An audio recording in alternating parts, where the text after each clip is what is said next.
Oklong. Umur berapa Pak tanamannya? Ya, sekitar 4 tahun. 4 tahun. 4 tahun atau 3 tahun lebih lupa. Iya iya.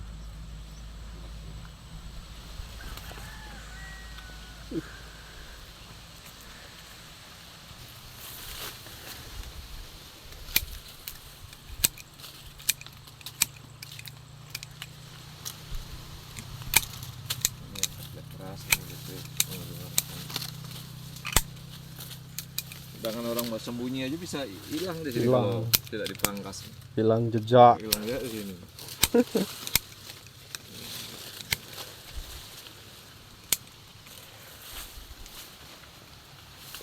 Rimbun.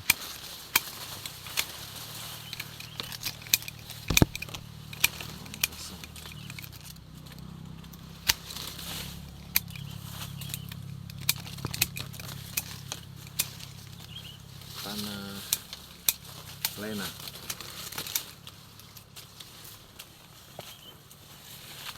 Coba Bapak video. Tanah lena. Video akan.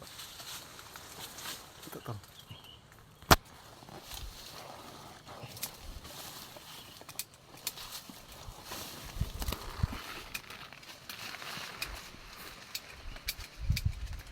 Kita berada di dalam pohon durian, bukan di dalam kebunan, di dalam pohon durian. Di bawah pohon uang. Di bawah pohon uang kalau udah produktif. Udah produktif.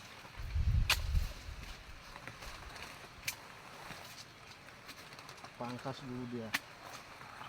Biar keluar itu buahnya uang itu.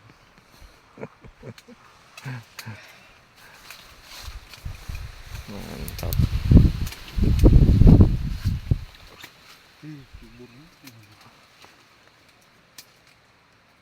Tapi bisa berbeda, yang cuma berapa meter berikutnya ya masih agak kecil, tapi ini kena dia. Cukup makanan dia.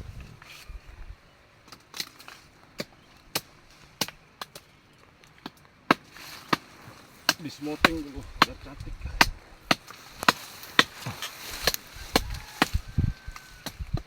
Pokoknya semua serahkan pada ahlinya supaya tidak pusing, jangan salah potong.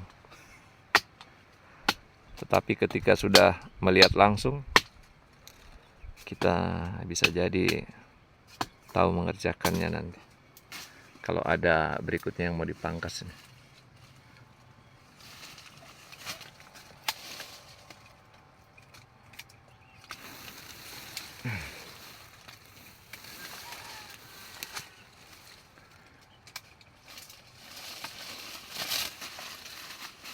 Walaupun matahari menyengat, tetapi ketika sudah berada di bawah pohonnya langsung adem, langsung dingin kan telur rimbun. Nah ini lagi, Biar cantik. biar cantik harus dirapikan. Lebih romantis. Mantap.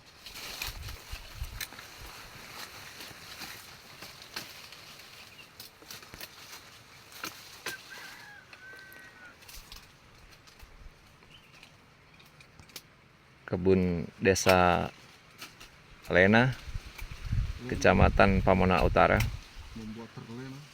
Bisa jadi melihat pohonnya seperti ini orang bisa terlena. Mungkin ketika mendapat perawatan yang seharusnya bisa sama dengan wilayah Pamona Barat ini, Pamona Utara. Ketika mendapat perhatian yang seharusnya juga bisa berproduktif. Jadi bukan cuma Pamona Barat, tetapi kecamatan lain pun kalau memang melakukan perawatan semestinya bisa menghasilkan uang juga. Jadi kuncinya harus rajin, rajin dan tetap semangat. Jadi penonton. Jangan hanya jadi penonton. Jangan punya penyakit pikiran yang mematikan pikiran dengan berdalih. Saya tidak bisa punya pohon durian biar 5 pohon dikarenakan saya orang susah. Padahal rokoknya tiap hari Jeep Samsu yang kalau kasih kali 1 bulan bisa menghasilkan, bisa keluar uang 900.000, bahkan melebihi dari 5 pohon, bibit 5 pohon durian. Jadi tidak bisa punya penyakit pikiran, mematikan pikiran yang selalu berdalih, tidak bisa sukses karena alasan macam-macam. Jadi pastikan lebih baik berbuat daripada tidak ada sama sekali. Kita jangan risau dengan hari depan, tapi risau ketika hari ini tidak berbuat apa-apa untuk kemajuan hari depan. Kuncinya harus berbuat. Untuk sukses itu tidak dibutuhkan, kalau menurut Pak Agus, untuk sukses itu tidak dibutuhkan harus sekolahnya tinggi seperti apa, atau IQ-nya seperti apa, atau menghitung matematika seperti apa. Tapi ketekunan pribadi atas suatu pekerjaan, orang bisa jadi ahli dan sukses. Jadi dibutuhkan ketekunan. Demikian juga menurut pengusaha dunia, Bill Gates, untuk sukses dibutuhkan 3. Kita harus ahli di bidang ilmu, artinya ada disiplin ilmu di situ. Kemudian energik itu artinya rajin. Biar disiplin ilmu ada, kalau tidak rajin, malas, cuma banyak tidur, enggak maju. Kemudian ada integritas. Jadi mengawinkan 3 item itu orang bisa menjadi sukses. Jadi tentunya kita harus memiliki disiplin ilmu apapun itu. Ketika disiplin itu dimiliki, ya kita harus rajin mengaplikasi ilmu itu. Sudah rajin mengaplikasi ilmu, bahasa kita bisa dipegang. Tapi biar ada ilmu, kalau tidak ada etika, tidak ada bisa dipegang, bahasanya juga kan suatu saat akan hancur juga, percuma. Jadi harus berbarengan. Ada ilmu, ada rajinnya, ada integritasnya, itu bersukses. Jadi tidak ada kata terlambat tentunya untuk memulai hal yang baru. Tidak ada kata terlambat. Jangan selalu berdalih usia. Ini juga orang mengidap penyakit ini lagi, pikiran, ya, mematikan pikiran, berdalih usia. Oh, saya ini terlalu tua untuk mulai hal yang baru. Oh, saya ini terlalu muda untuk mulai hal yang baru. Jadi untuk sukses tidak ada dalih umur. Kalau itu menjadi pertanyaan semua orang, tentu saya akan jawab. Umur berapa orang mulai produktif? Umur berapa orang berhenti produktif? Orang-orang yang dikelilingi orang-orang punya ide dan gagasan, terkadang kita tidak sadari di umur 20 tahun dia bisa sukses. Kemudian, umur berapa orang berhenti berproduktif? Kalau dia sehat, umur 75 tahun dia masih bisa menghasilkan sesuatu. Jadi jangan merasa tua di Anda umur 45 tahun, 50 tahun kali baru. Sesungguhnya waktu kita sangatlah panjang untuk itu. Alam mengajarkan kita, ya kan? Alam mengajarkan kita bahwa hidup ini bukan untuk diri kita sendiri. Suatu ketika ada percakapan antara burung elang dengan yang dikatakan lebah. Jadi suatu ketika di bawah sebuah pohon yang rindang ada percakapan itu. Jadi burung elang setelah mendapat mangsa, setelah makan kenyang, dia santai sekali. dengan hidupnya, mengepakkan sayapnya, pokoknya santai. Dan dia sangat mempermasalahkan kenapa tetangganya sang lebah ini kok sibuk sekali. Ada yang cari sari bunga, ada yang cari untuk rumahnya, sedangkan hidupnya hanya singkat. Maka bertanyalah burung elang itu pada lebah, "Lebah, kenapa kau sibuk sekali bekerja, sedangkan hidupmu hanya singkat?" Saya sibuk bekerja karena hidup itu bukan untuk diri saya sendiri. Hidup saya itu untuk keturunan saya. Saya hidup untuk orang lain. Saya hidup untuk orang banyak. Jadi benar saja apa yang disampaikan lebah itu, walaupun dia hidupnya hanya singkat, tetapi dia memikirkan keturunannya yang akan melanjutkan generasi selanjutnya. Dia memikirkan juga orang lain. Dia mengisap sari bunga dari bunga satu ke bunga yang lainnya, sehingga menghasilkan perkawinan alami dan kita merasakan buahnya. Untuk orang banyak tentunya madunya kita nikmati. Jadi filosofi hidup harusnya seperti apa yang dipercontohkan dari alam tadi, bahwa hidup kita bukan untuk diri kita sendiri. Jadi selama hidup tetaplah hidup. Jangan hidup tetapi mati. Artinya apa? Hidup tetapi tidak ada karya apapun yang dibuat. Jadi kembali tentunya siapapun kita, jangan terlalu pusing risau dengan bagaimana hari depan saya, bagaimana kehidupan saya hari depan. Harusnya kita risau dengan hari ini. Hari ini harus berbuat. Hari ini ada melakukan sesuatu. Lebih baik berbuat daripada tidak ada sama sekali. Kalau kita hari ini berbuat maksimal, iya kan? Tentu apa yang kita rasakan di hari berikutnya, karena kita sudah menyiapkan pada hari ini.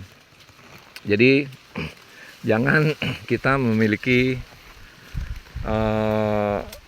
penyakit yang saya maksudkan tadi. Karena tidak sedikit orang, seberapa orang di dunia ini pernah diserang penyakit ini. Mungkin ada dalam serangan yang ringan dan ada yang serangan berat. Contoh serangan-serangan ringan penyakit ini, ya itu selalu berkata, untuk apa kita kerja keras, kan tidak dibawa mati juga. Kan seperti itu yang biasa penyakit-penyakit yang menyerang kita. Sesungguhnya ini sudah penyakit stadium serangan pikiran yang tentu mematikan pikiran kita untuk berproduktif.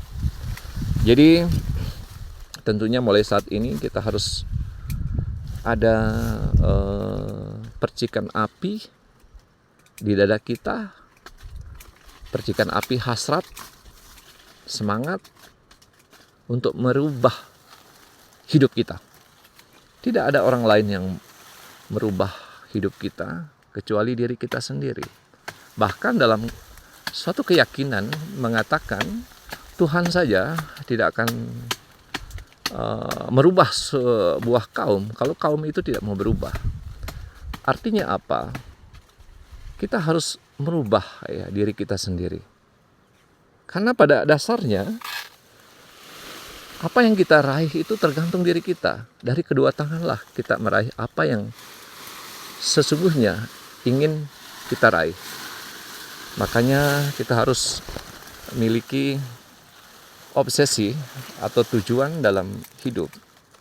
Kalau kita tidak memiliki tujuan atau obsesi dalam hidup, kalau saya mengibaratkan seperti orang yang berjalan dalam keadaan sempoyongan atau dalam keadaan mabuk.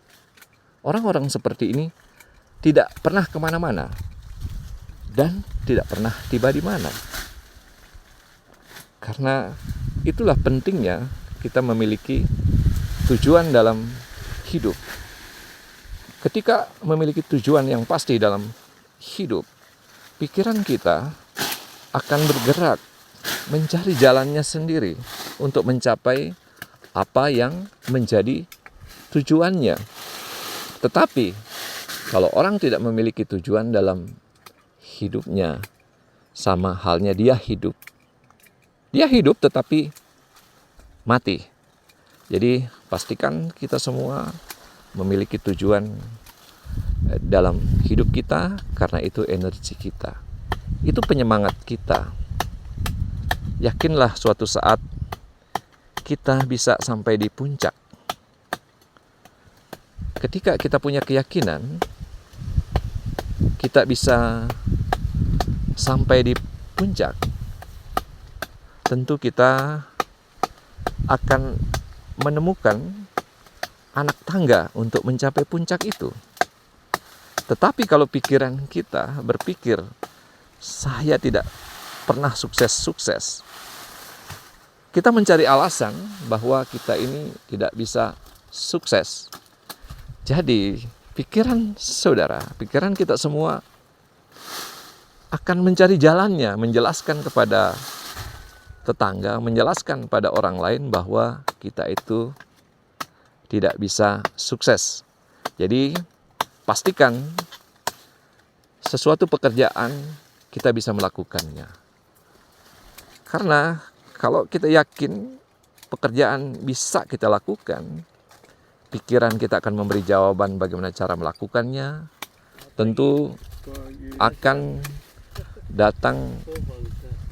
datang dengan sendirinya. Jadi itu tentunya yang harus kita miliki. Dan kita juga bertemu dengan petani yang khusus bergerak di bidang buah-buahan. Dalam hari ini Bapak Rizky, dia sudah menanam berapa ribu pohon semangka yang kita lihat sudah cukup banyak terguling-guling di atas. Tentu kita mencoba juga apakah di lahan atau tekstur tanah yang seperti ini cocok juga tanaman-tanaman lain selain tanaman durian. Dan kita juga belajar untuk pemangkasan juga dari Pak Chandra yang sudah sangat tentu membidangi bidang pemangkasan pohon durian. Jadi kembali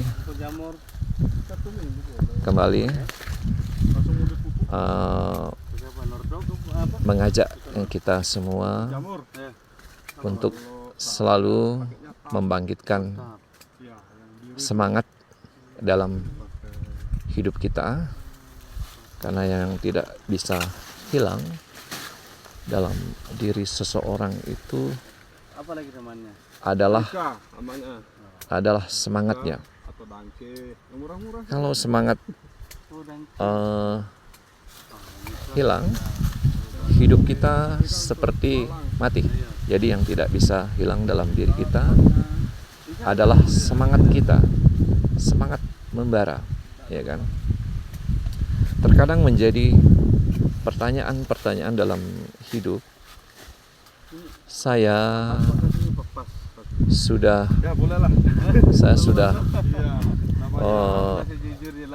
bekerja keras, namun tidak sukses, yaitu ada dicontohkan seperti seseorang yang pekerjanya penebang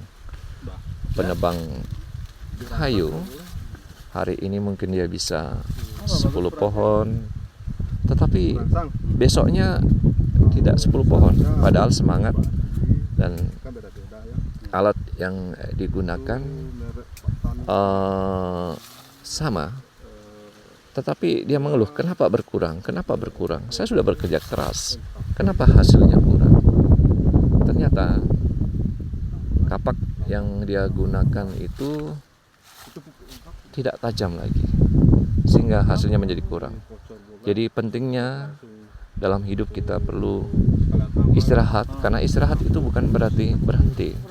Mengevaluasi pekerjaan kita, mana yang berhasil, mana yang kurang berhasil, kita cari jalan keluarnya untuk mencapai keberhasilan itu. Contoh dalam penanaman durian, bagaimana sistem menanamnya, bagaimana pemupukan, bagaimana pemangkasan, seperti dijelaskan Pak Chandra dari Papua Barat ini kepada petani durian yang lain. Karena itulah, terkadang ilmu kita dapatkan ketika kita berbincang dan kita mencari orang yang tentunya melakukan yang ingin kita lakukan. Jadi tentu kita belajar, amati bagaimana mencapai keberhasilan yang dimaksudkan. Jadi kerja dan istirahat dalam porsi yang imbang tentu akan menjadikan kita lebih maksimal untuk bekerja atau mengerjakan pekerjaan kita. Jadi kuncinya tetap semangat, yakinlah kita bisa melakukan sesuatu, karena seperti saya sampaikan, pikiran kita akan bekerja, bagaimana cara melakukannya akan datang sendirinya. Tidak ada yang mustahil, tidak ada yang impossible, ya kan? Dan tidak ada hasil akan mengkhianati kerja keras yang kita lakukan.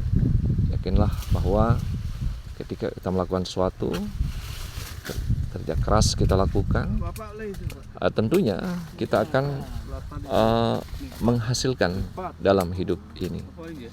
Jadi sekian dulu perbincangan di bawah pohon durian dengan Pak Chandra yang telah membagikan keahliannya, ilmunya ke kita kaitan dengan pemangkasan pohon durian. Memang awal kita lihat pohon durian sangat rimbun, tetapi ketika telah mendapatkan perlakuan perawatan pemangkasan, kita lihat sendiri sudah berubah menjadi terang, dan dijelaskan kalau akan musimnya berbuah, tanaman ini pun bisa berbuah dengan kondisi batang yang akan kena sinar matahari,